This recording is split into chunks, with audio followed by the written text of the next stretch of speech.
बिहार राज्य विशेष, इसको लेकर हमारी क्लासेस चल रही हैं और मैंने पिछले सेशंस में आपको कई सारे मुद्दे बताए हैं, बिहार का राजनीतिक मानचित्रण करवाया है, कई सारी तथ्यात्मक जानकारी करवाई है।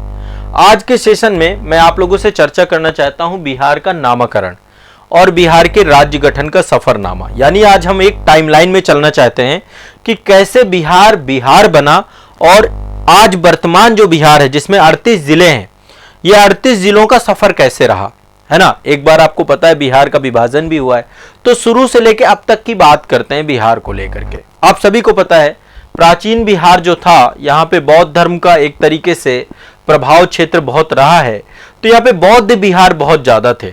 ठीक है, यहाँ पे मैं एक टाइमलाइन आपकी बनाऊंगा और मैं चाहता हूं कि आप लोग भी मेरे साथ टाइमलाइन बनाते जाइएगा।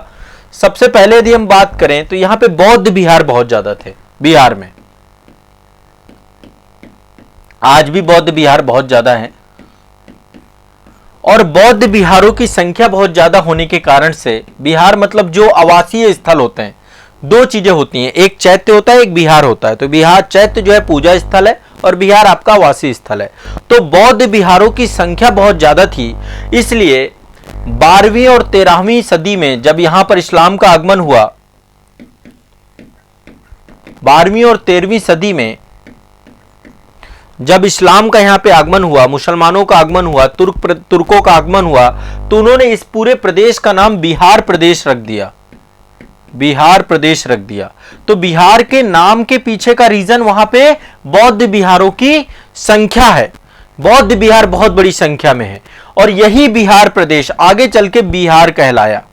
तो पहले बिहार था, अब बिहार कहलाया है आपका। ठीक है, आगे चल के तो ये नामकरण जो है 13वीं 14वीं सदी में जो है देखने को मिलता है, 12वीं 13वीं सदी में देखने को मिलता है। ठीक है, इसके बाद कुछ पुस्तकें हैं, जैसे कि एक पुस्तक है तबकात-ए नासरी।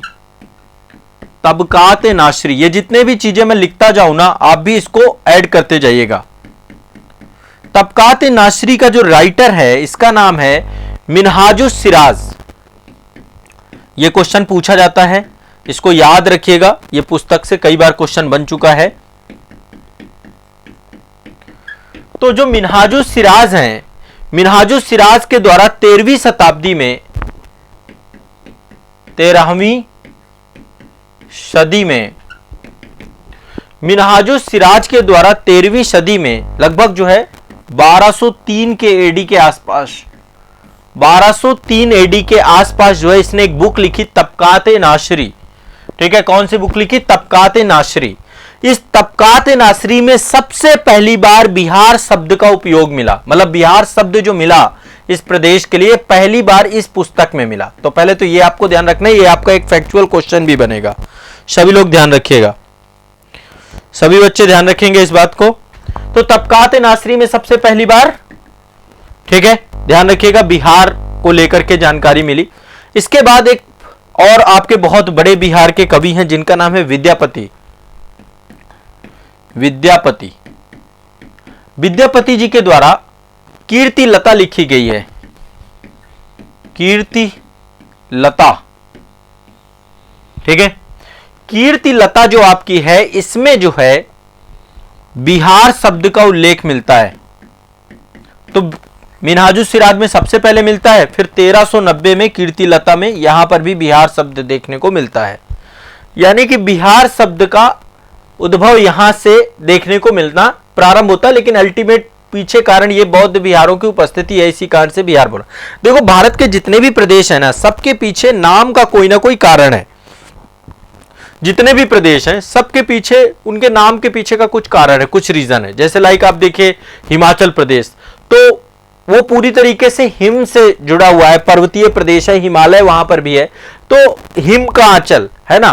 पंजाब 5 नदियों का क्षेत्र जो आपका है, मेघालय जो मेघों से आच्छादित रहता है, मेघों का आलय, मेघों का घर, तो हर एक उसके पीछे का रीजन है आमतौर पे, है ना। आप कोई भी प्रदेश देखेंगे उसके पीछे का एक रीजन है। वैसे बिहार को भी आप देखेंगे, जैसे लैंड ऑफ फॉरेस्ट बोलते हैं झारखंड को, है ना, लैंड ऑफ नॉलेज बोलते हैं बिहार को, ज्ञान की भूमि, है ना। और ज्ञान की भूमि के कारण से ज्ञान भूमि बैच आप लोगों का चलता है जो, तो ज्ञान भूमि बिहार को भी बोला जाता है। महात्मा बुद्ध, क्योंकि यहाँ पे महात्मा बुद्ध हो गए और जो आपके जैन धर्म के 24वें तीर्थंकर थे महावीर स्वामी, इनको ज्ञान की प्राप्ति बिहार में ही हुई है। ठीक है, अब औरंगजेब की मृत्यु के बाद, जब औरंगजेब की मृत्यु हो जाती है 1707 में, पहले तो मुगल सम्राट का हिस्सा था पूरा का पूरा बिहार आपका, लेकिन जैसे ही आपका औरंगजेब की मृत्यु होती है तो ये बंगाल के नवाब के अधीन आ जाता है। पहले मुगल साम्राज्य का हिस्सा था, लेकिन औरंगजेब की मृत्यु के बाद स्वतंत्र राज्यों का उदय होता है। मुर्शिद कुली खां के द्वारा बंगाल में जो है क्या किया जाता है, एक स्वायत्त राज्य मुर्शिद कुली खां के द्वारा बनाया जाता है। तो 1733 में बंगाल का एक नवाब था जिसका नाम था सुजाउद्दीन। सुजाउद्दीन सुजाउद्दीन के द्वारा बिहार को बंगाल में मिला लिया गया, बिहार को बंगाल क्षेत्र में मिला लिया गया। ठीक है, बिहार बंगाल का हिस्सा हो जाता है सुजाउद्दीन, तो बिहार को बंगाल सूबे में मिला लेते हैं। ठीक है, इसके बाद 1773 में आपको पता है रेगुलेटिंग एक्ट आता है भारत में, रेगुलेटिंग एक्ट।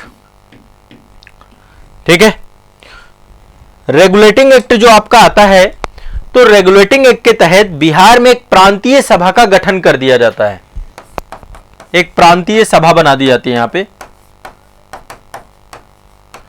रेगुलेटिंग एक्ट के तहत यहां पे एक प्रांतीय सभा बना दिए जाते हैं। ठीक है, इसके बाद धीरे धीरे कई सारे जिलों को, पहले तो ये मगध साम्राज्य होता था। आपको पता है कि बिहार का जो प्राचीन इतिहास है, पहले यहां पे मगध था, है ना, मगध रीजन, गया और पटना वाले रीजन को दोनों को मिला दें तो पूरा मगध साम्राज्य के अंतर्गत आता था। इनकी जो राजधानी थी वो राजगीर थी पहले, राजगीर, राजगृह, और आपका जो पाटलिपुत्र बाद में राजधानी हो गई, पाटलिपुत्र, है ना।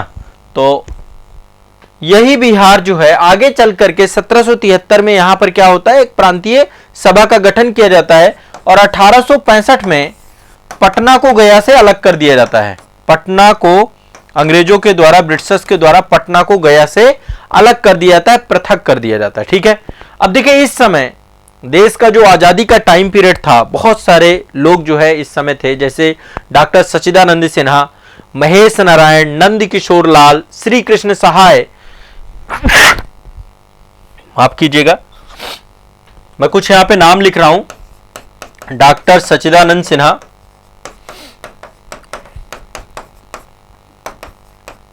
ठीक है, ये नाम लिख लीजिएगा, डॉक्टर सच्चिदानंद सिन्हा, महेश नारायण, महेश नारायण, डॉक्टर सच्चिदानंद सिन्हा, महेश नारायण, नंद किशोर लाल, नंद किशोर लाल, ठीक है, और श्री कृष्ण सहाय, श्री कृष्ण सहाय, ये 4 पर्सन है, 1 2 3 4, ये चारों जो आपके हैं, इन्होंने 1894 में पटना से बिहार टाइम्स और बिहारी 2 समाचार पत्र निकाले, बिहार टाइम्स और दूसरा पत्र है बिहारी।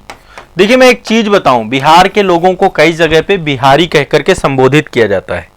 इसमें आप लोग जब कभी भी जाते हैं, है ना, कहीं पर भी बिहार के लोग जाते हैं, कुछ भी जाते हैं, कोई बिहारी कहता है ना, ये हमारी पहचान है ना। इसको कई बार हमें बुरा भी लगता है कि यार बिहारी कहा कोई कह रहा है या कुछ भी कह रहा है, इसको बुरा नहीं लेना है। कभी भी हमारी पहचान, हम तो बिल्कुल प्राउड से आपको बोलना चाहिए कि हम है बिहारी। तो बिहार को लेकर के ना, आपको बिहार के इतिहास की यदि सही समझ है ना, तो बिहारी को आप गलत अर्थों में कभी नहीं लेंगे और उसमें आपको प्राउड होना चाहिए, है ना। आपके मन में आपको पता नहीं है कि बिहार के लोग कितने परिश्रमी होते हैं, कितने मेहनती होते हैं, और बिहार के लोग ही पूरे देश को जिस तरीके से चला रहे हैं, चाहे वो स्किल्ड हो और चाहे अनस्किल्ड हो, दोनों क्षेत्रों में आज देश में सबसे ज्यादा आईएएस आईपीएस अधिकारी बिहार देता है। आज देश में जितने भी इंटेलेक्चुअल लोग हैं, बहुत बड़ी मात्रा में बिहार से हैं, है ना। और बिहार ने बहुत सारे मानक स्थापित किए हैं। बिहार का इतिहास आप उठा के देखिए तो बिहार की जो धरती थी वो अपने आप में बहुत, अब तो वर्तमान में बस थोड़ा सा कहीं ना कहीं पे राजनीतिक उठापटक जो रही बिहार की, और आपदाग्रस्त क्षेत्र रहा, इसलिए उसका डेवलपमेंट हो नहीं पाया। वहां पे लॉ एंड ऑर्डर कभी भी सही तरीके से जो है स्थापित ही नहीं हो पाया। बड़े बड़े कंपनियां फैक्ट्रियां कभी स्थापित नहीं हो पाई। यदि उद्योग धंधे स्थापित हो जाएं, सारी चीजें हो जाएं, तो आपको क्यों कहीं जाना पड़ जाए। लेकिन मैं एक चीज बता दूं, जिस दिन बिहार में यह बात हो गई कि वहां के लोगों को रोजगार वहीं पर मिलने लग गया, भारत में बहुत बुरी स्थिति हो जाएगी, क्योंकि रोज फिर श्रम बहुत महंगा हो जाएगा, चाहे स्किल्ड हो चाहे अनस्किल्ड हो। तो बिहार के लोगों का पोटेंशियल वो अपने आप में बहुत अलग है, इसलिए यहां पे आपको प्राउड रखना है हमेशा अपने आप को, ठीक है। हां, अब यहां पे एक बात और मैं आपको बता रहा हूं, जो महेश नारायण थे, यहां पर आप देख रहे हैं, इन्होंने सबसे पहले एक पृथक बिहार की बात कही, ठीक है। इन्होंने कई सारे समाचार पत्र निकाले और इनके संपादन में ही जो है बिहार पृथककरण की बात हुई कि भैया बिहार पृथक, नया एक अलग स्टेट बनना चाहिए, एक नया स्टेट बनना चाहिए। तो एक क्वेश्चन आपका यह भी बनता है कि बिहार पृथककरण के लिए किसने आवाज उठाई? तो महेश नारायण ने, क्योंकि पहले बंगाल का हिस्सा था, ठीक है। महेश नारायण के संपादन काल में बिहार पृथककरण की आवाज उठनी चालू होती है, ठीक है। इसके बाद जो है आगे चल के आपको पता है हमारे देश के पहले राष्ट्रपति बिहार से थे, डॉक्टर राजेंद्र प्रसाद जीरादेई सिवान, है ना। तो 1906 में राजेंद्र बाबू जो है ये कलकत्ता के बिहारी क्लब के मंत्री थे, कलकत्ता से पढ़े हुए थे। कलकत्ता में एक बिहारी क्लब था, बिहारी क्लब के मंत्री थे आपके।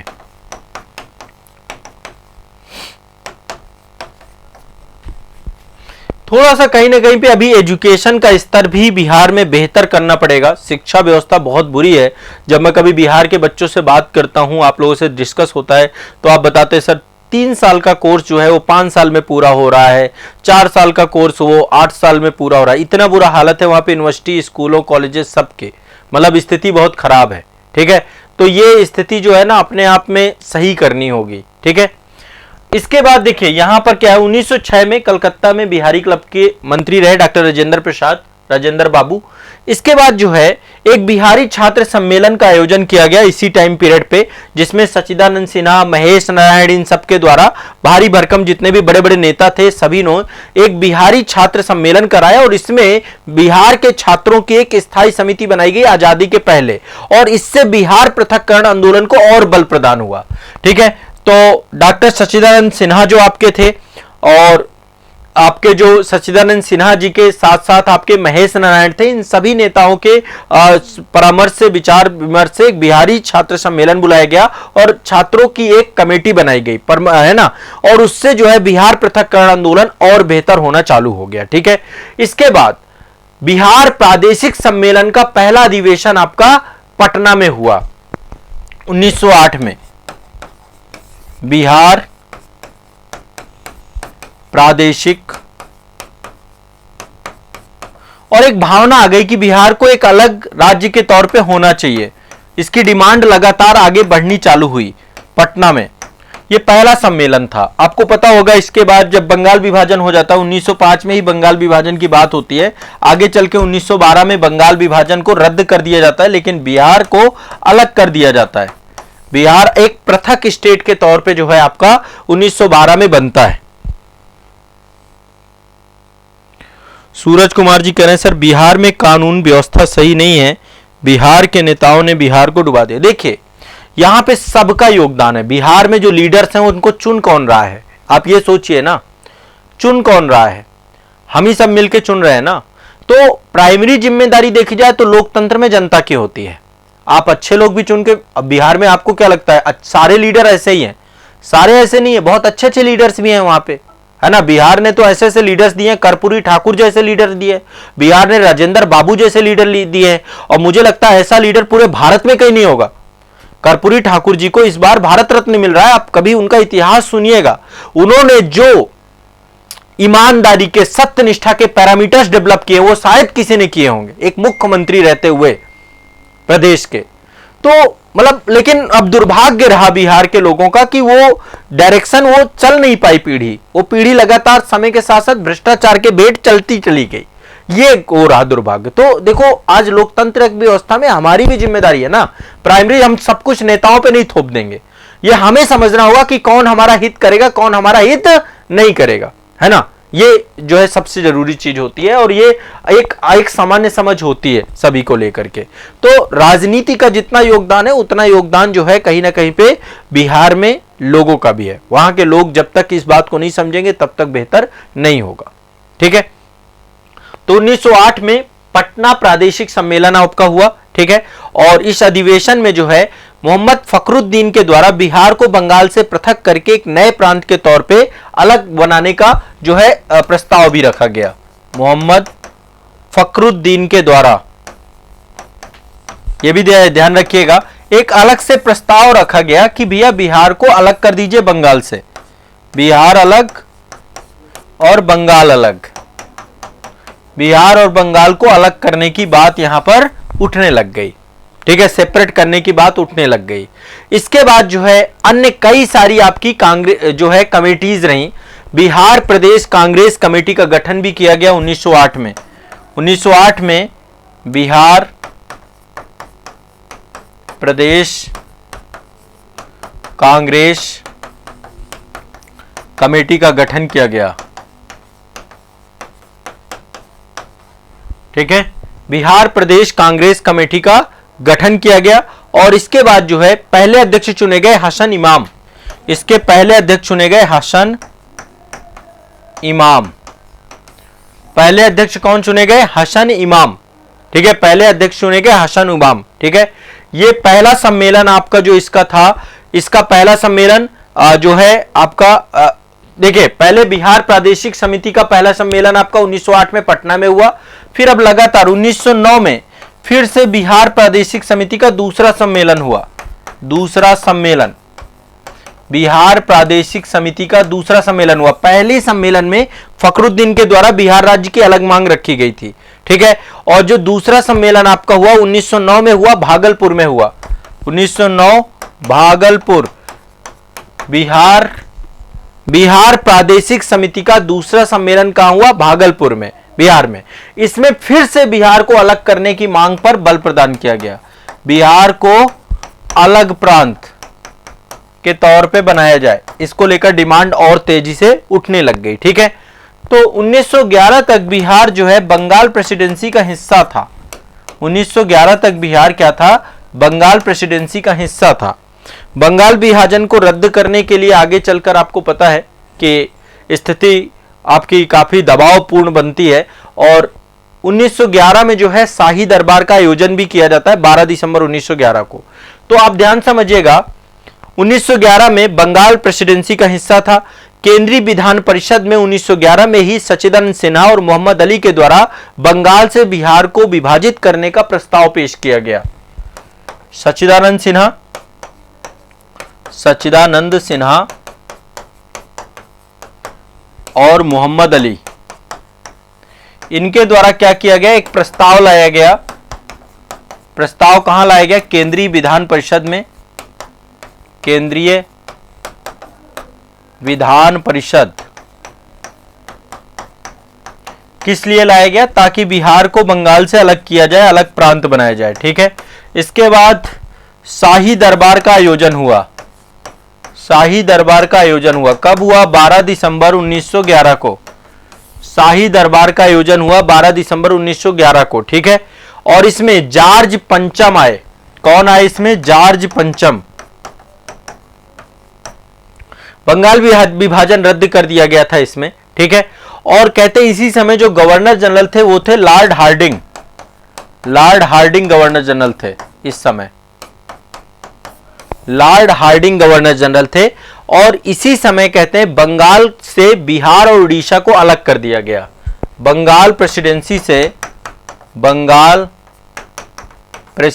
से बिहार और उड़ीसा को अलग कर दिया गया। बिहार अलग हो गया, उड़ीसा अलग हो गया, ठीक है। बंगाल और बिहार और उड़ीसा को अलग कर दिया गया। कहां से? बंगाल प्रेसिडेंसी से, ध्यान रखिएगा। अलग कर दिया गया। ठीक है, अब कहते हैं 1 अप्रैल 1912 को बंगाल से 3 करोड़ 50 लाख की जनसंख्या पहले जो थी आपकी, बंगाल की टोटल कितनी, अब यहां पे एक चीज ध्यान रखिएगा, बंगाल, हाँ, बंगाल की जो जनसंख्या थी आपकी, ठीक है, कितनी थी टोटल, लगभग काफी बड़ा हिस्सा इससे अलग किया गया बंगाल से। 3 करोड़ की जनसंख्या उस दौरान, आप सोचिए 3 करोड़ 50 लाख की जनसंख्या और लगभग 3,29,584 किलोमीटर स्क्वायर, ठीक है, ये जनसंख्या थी उस दौरान और ये आपका क्षेत्रफल था। इस पूरी जनसंख्या को क्या किया गया, एक अलग प्रांत के तौर पे गठित कर दिया गया उड़ीसा सहित। अभी उड़ीसा अलग नहीं हुआ है, उड़ीसा सहित कब, 1 अप्रैल 1912 को, ठीक है, बिहार और उड़ीसा को अलग कर दिया गया। ठीक है, ध्यान रखिएगा। और इनकी राजधानी क्या बना दी गई, नए प्रांत का गठन किया गया, राजधानी बनाई गई पटना। राजधानी क्या बनाई गई, पटना। 3 करोड़ 5 लाख की जनसंख्या थी, 3 करोड़ 5 नहीं मान ले 50 लाख, ठीक है, 3 करोड़ और कितनी थी जनसंख्या आपकी, 50 लाख जनसंख्या थी टोटल। ठीक है, 3 करोड़ 50 लाख की जनसंख्या थी और क्षेत्रफल आपका 3,29,000 का क्षेत्रफल था। इस पूरी जनसंख्या और क्षेत्रफल को क्या किया गया, अलग से एक प्रांत का गठन किया गया जिसका नाम था बिहार। बिहार प्रांत का गठन किया गया। ठीक है, राजधानी क्या बना दी गई इसकी, पटना बना दी गई। राजधानी क्या बना दी गई, पटना बना दी गई। क्लियर है, स्पष्ट है, कोई दिक्कत तो नहीं है। तो बिहार को पृथक राज्य बनाने की मुहिम डॉक्टर सच्चिदानंद सिन्हा और महेश नारायण के द्वारा किया गया कि एक अलग राज्य बनाया जाए, स्वतंत्र राज्य बनाया जाए, स्वतंत्र पृथक कर दिया जाए। ठीक है, तो पहले बिहार और उड़ीसा दोनों एक साथ थे, जब बंगाल से अलग हुए तो बिहार और उड़ीसा एक साथ थे। ठीक है, अब इसके बाद लगातार अब बैठकें चालू होती हैं। यहां पर बिहार उड़ीसा के एक लेफ्टिनेंट गवर्नर थे, उनके द्वारा जो नई काउंसिल बनी उसकी बैठकें चालू हो गई बांकीपुर पटना वाले क्षेत्र में और lieutenant governor Sir Charles Stuart Bayley के द्वारा उसकी अध्यक्षता की गई। तो यहां पर अब क्या है, बैठ के पहले तो बंगाल और बिहार और उड़ीसा आपका नया प्रांत बन गया। ठीक है, और इसमें जो नई गठित काउंसिल हुई, प्रथम काउंसिल की बैठक आपकी बांकीपुर में हुई। प्रथम काउंसिल की आपकी बैठक जो हुई, बैठक कहां पे हुई, पृथक काउंसिल की बैठक हुई बांकीपुर पटना में, पटना। ठीक है, प्रथम काउंसिल कब हुई, 1913 में। ठीक है, जो ये नया आपका बना था बिहार, इसके प्रथम काउंसिल की बैठक हुई और इस प्रथम बैठक की अध्यक्षता कौन कर रहे थे, प्रथम बैठक के अध्यक्ष थे सर चार्ल्स स्टुअर्ट बेली। सर चार्ल्स स्टुअर्ट बेली, सर चार्ल्स स्टुअर्ट बेली इसके जो है पहले अध्यक्ष थे, ये ध्यान रखिएगा। ठीक है, सर चार्ल्स स्टुअर्ट बेली इसके पहले अध्यक्ष के तौर पे थे, ये आपको दिमाग में बैठाना है। अब देखिए 1916 में पटना हाई कोर्ट स्थापित किया गया, पटना उच्च न्यायालय बना। क्रम से आप लिखते जाना। 1916 में पटना हाई कोर्ट बनाया गया, 1917 में पटना विश्वविद्यालय बनाया गया, पटना यूनिवर्सिटी बनाई गई आपकी, पटना विश्वविद्यालय।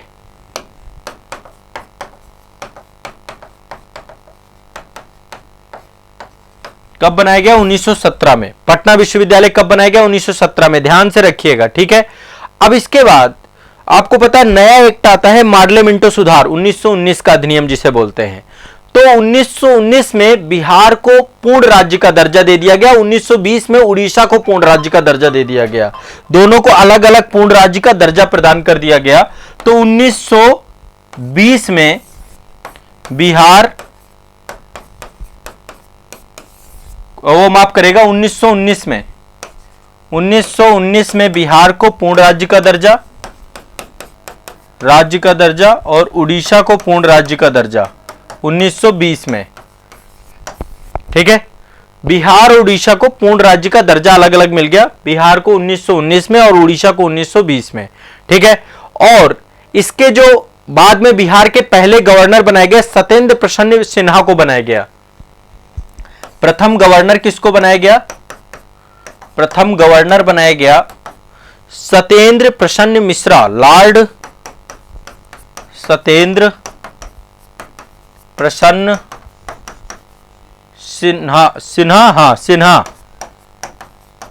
सिन्हा को बनाया गया। ठीक है, प्रथम गवर्नर बनाए गए लॉर्ड सत्येंद्र प्रसन्न सिन्हा को बनाया गया पहला गवर्नर पूर्ण राज्य बनने के बाद। ठीक है, पटना में एक नया भवन बनाया गया बड़ा, और वही आज वर्तमान में पटना का विधानसभा है। विधानसभा ये भी आजादी के पहले ही बना। तो जब पूर्ण राज्य का दर्जा दिया गया, इसका निर्माण करवाया गया। इसके बाद जो है आपका 7 फरवरी 1921 को यहां पर जो पहली काउंसिल बनी, पहली काउंसिल के जो है यहां पे बैठक हुई, इसकी अध्यक्षता सर मूडी के द्वारा की गई। प्रथम बैठक 1921 में हुई पूर्ण राज्य बनने के बाद बैठक, और अध्यक्षता किसने की? सर मूडी ने। अध्यक्षता किसने की? सर मूडी ने। सर मूडी के द्वारा अध्यक्षता की गई। ठीक है, देखो फैक्ट बहुत है, डेटा बहुत है, इसलिए फैक्ट और डेटा के हिसाब से हम इसको करते जाएंगे। अब इसके बाद 1935 का अधिनियम आ जाता है। ठीक है, देखो इनको स्वायत्त राज्य लेकिन अलग नहीं किया गया। उड़ीसा अलग कब हुआ? उड़ीसा अलग हुआ 1 अप्रैल 1936 को। 1 अप्रैल 1936 को बिहार से उड़ीसा को अलग कर दिया गया। बिहार से उड़ीसा अलग हो गया। यह ध्यान रखिएगा, ये डेट अलग है। 1 अप्रैल 1936 को बिहार से उड़ीसा अलग हो गया आपका। 1 अप्रैल 1936, 1935 का अधिनियम आया, उसके बाद 1 अप्रैल 1936 को बिहार से उड़ीसा अलग कर दिया गया। ठीक है, ठीक है, ये क्लियर स्पष्ट है। और इसके बाद द्विसदनीय विधानमंडल बनाया गया यहां पे बिहार में। द्विसदनीय विधानमंडल आज भी है, विधानमंडल आज भी है। देखो आज के समय में उत्तर प्रदेश में विधानसभा, एक तो विधानसभा है जो हर जगह है, हर प्रांत में। विधान परिषद भी है। विधान परिषद कहां कहां पर है? 6 जगह विधान परिषद है वर्तमान में। एक तो यूपी, उत्तर प्रदेश, दूसरा बिहार, ठीक है, फिर आंध्र प्रदेश, फिर तेलंगाना और फिर महाराष्ट्र, और फिर है आपका कर्नाटक। ये 6 स्टेट हैं जहां पर विधान परिषद है, जिनमें से बिहार भी है। तो द्विसदनीय कब बनाई गई है? आपकी जो है द्विसदनीय बनाई गई 1935 के अधिनियम के बाद। ठीक है, 1935 के अधिनियम के बाद इसको स्टैब्लिश किया गया। क्लियर है, स्पष्ट है, कोई दिक्कत नहीं है। इसके बाद देश आजाद हो गया। देश आजाद होने के बाद 1956 का राज्य पुनर्गठन अधिनियम आपका स्टैब्लिश हुआ। राज्य पुनर्गठन अधिनियम के तहत जो है आपका बिहार प्रांत जो है वो तो बना ही, और राज्य पुनर्गठन में कुछ क्षेत्र आपका, एक तो पुरुलिया और दूसरा पूर्णिया जिला, इसका कुछ क्षेत्र पश्चिम बंगाल को दे दिया गया था जब राज्य पुनर्गठन किया गया था।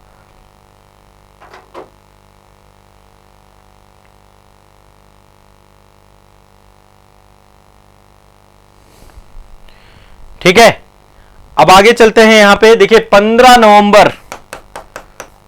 नवंबर सन 2000, ये वो डेट है जब बिहार से झारखंड अलग हो गया। बिहार के दक्षिणी भाग से 18 जिलों को हटा दिया गया। बिहार से 18 जिले हटा दिए गए। 18 जिलों को हटा करके क्या किया गया? झारखंड बना दिया गया। लैंड ऑफ फॉरेस्ट, झारखंड वन भूमि। ठीक है, झारखंड नामक राज्य का गठन किया गया। ठीक है, झारखंड नामक राज्य का गठन किया गया। क्लियर है, स्पष्ट है, किसी को कोई दिक्कत तो नहीं है। विभाजन से पहले बिहार में 13 प्रमंडल हुआ करते थे, आज 9 प्रमंडल है। पहले 13 प्रमंडल थे, वर्तमान में कितने हैं? 9 प्रमंडल, 9 संभाग, 9 प्रमंडल, जो कुछ भी कहें, 9 जोन में बांटा जाता है। पहले बिहार में 55 जिले होते थे विभाजन से पहले। अभी बिहार में कितने जिले हैं? अभी बिहार में 38 जिले हैं। 38 जिले हैं आपके बिहार में। ठीक है, स्पष्ट है, इसमें कोई दिक्कत नहीं है। 243 विधानसभा सीटें हैं। विधानसभा सीटें वर्तमान में और 40 लोकसभा सीटें हैं। 40 लोकसभा सीटें हैं, सारी चीजें आप जानते हैं। यह बिहार की पूरी जानकारी है। ठीक है, आपको पता है 2001 में जहानाबाद जिले से काट करके अरवल जिला बनाया गया था। अरवल जिला सबसे लेटेस्ट जिला है आपका, और बिहार में टोटल संख्या कितनी हो गई? 38 जिले हैं बिहार में वर्तमान में। कितने जिले हैं? 38 जिले। हाँ, 38 जिले हैं। तो ये पूरी कहानी थी, बहुत सारे फैक्ट थे, बहुत सारे तथ्य थे, और ये सारे क्वेश्चनों के भंडार है। बिहार में बहुत सारे क्वेश्चन बीपीएससी यहां से पूछता है। बीपीएससी या बिहार राज्य की जितनी भी परीक्षाएं हैं सब में पूछा जाता है। सीडीपीओ हो गया, जहां भी बीपीएस बिहार राज्य विशेष आता है ना, तो ये सब कुछ पूछता है। ठीक है, तो ये बिहार का नामकरण और उसके पुनर्गठन को लेकर के जानकारी थी। मैंने सारा कुछ आपको बता दिया। 15 नवंबर सन 2000 को बिहार से 18 जिले हट करके झारखंड नामक नए राज्य का गठन हुआ। ये आपको ध्यान रखना है। ठीक है, तो ये आपका एक फैक्चुअल डेटा था। अभी देखो, मैं धीरे धीरे बहुत सारे टॉपिक आपको उठा करके सब कुछ क्रमवार कराता जाऊंगा। आप बस मेरे साथ बने रहो। परीक्षा से पहले हम बिहार राज्य विशेष का मैक्सिमम सेक्शन कंप्लीट कर लेंगे, जितना भी आपका पूछा जा सकता है। ठीक है, बिहार का इतिहास भी पढ़ेंगे, बिहार का राज्य व्यवस्था भी पढ़ेंगे, सब कुछ पढ़ेंगे। ठीक है, बिहार की अर्थव्यवस्था भी पढ़ेंगे, बिहार का करंट अफेयर्स भी पढ़ेंगे, हर चीज कवर करेंगे। बिहार का जनरल जो जीके टाइप के क्वेश्चन है वो चीजें भी करेंगे। ठीक, चलिए।